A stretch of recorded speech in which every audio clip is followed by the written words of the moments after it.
berkelanjutan di era industri 4.0. Krisis lingkungan disebabkan oleh eksplorasi alam yang didorong oleh teknologi. Menurut para ahli seperti Albert Yeaman dan Quraisy Shihab menekankan bahwa kerusakan lingkungan akibat tindakan manusia seringkali tidak memperhatikan dampak negatifnya.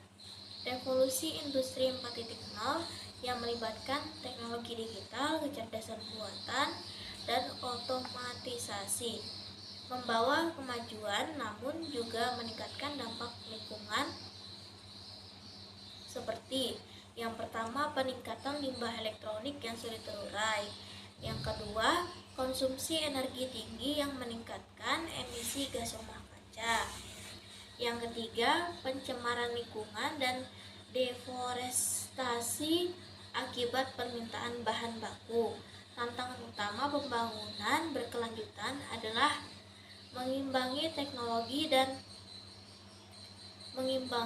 kemajuan teknologi dengan pengelolaan lingkungan yang efektif.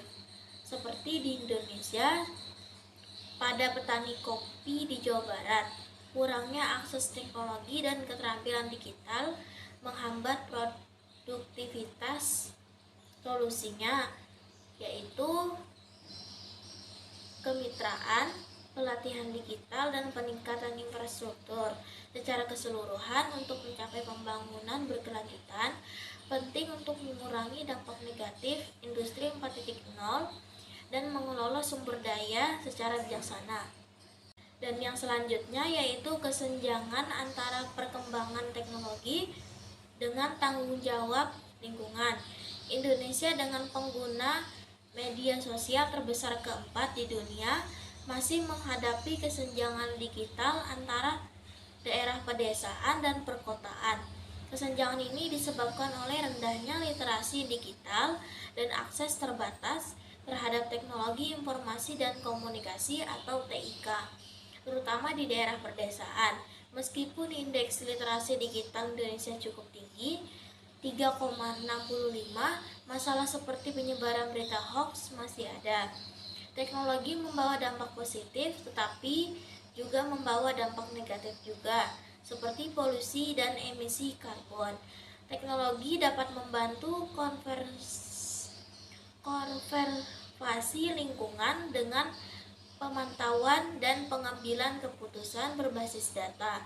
Untuk mengatasi kesenjangan digital dan dampak lingkungan, langkah-langkah seperti desain produk ramah lingkungan, produksi berkelanjutan, pendidikan kesadaran lingkungan, dan regulasi yang ketat diperlukan.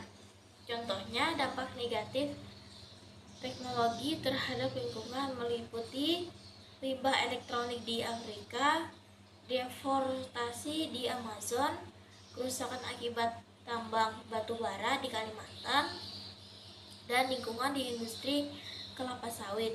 Pertumbuhan ekonomi yang sering mengabaikan pertanggungjawaban lingkungan.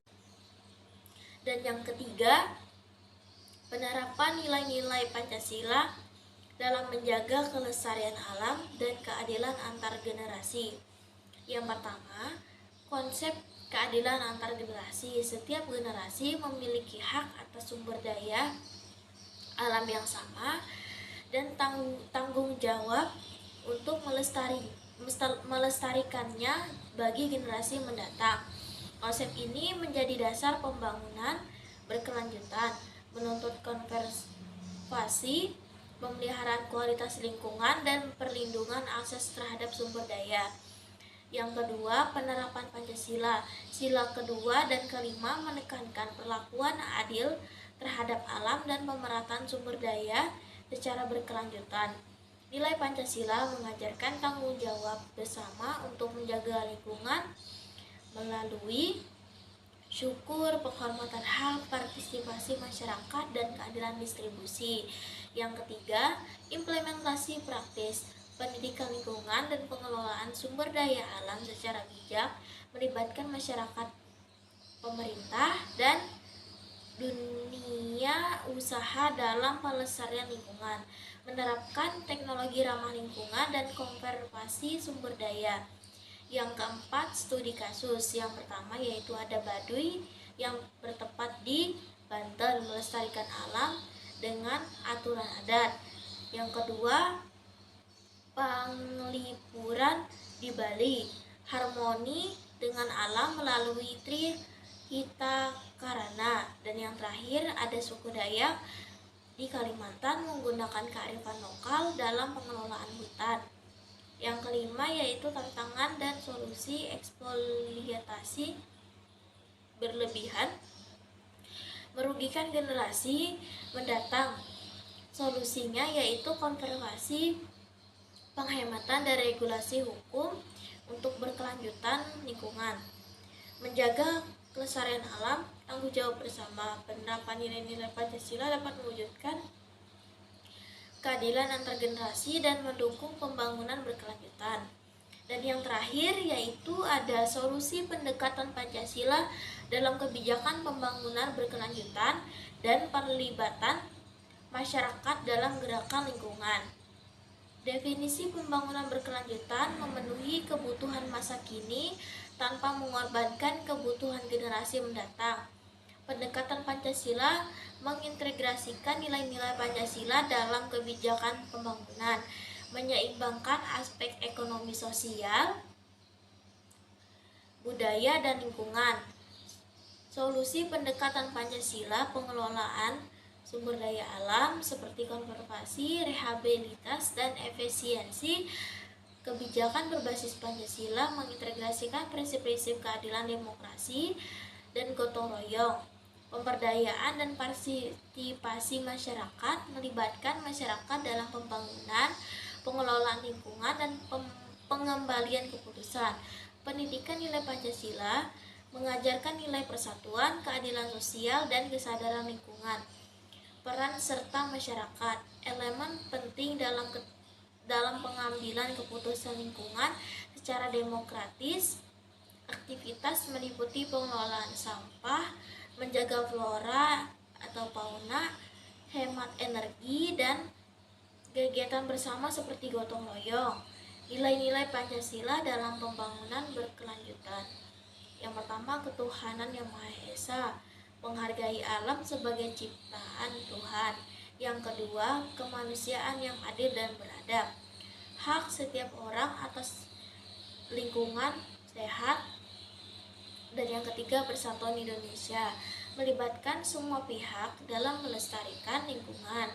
Yang keempat, lingkungan kerakyatan, partisipasi masyarakat dalam pengambilan keputusan.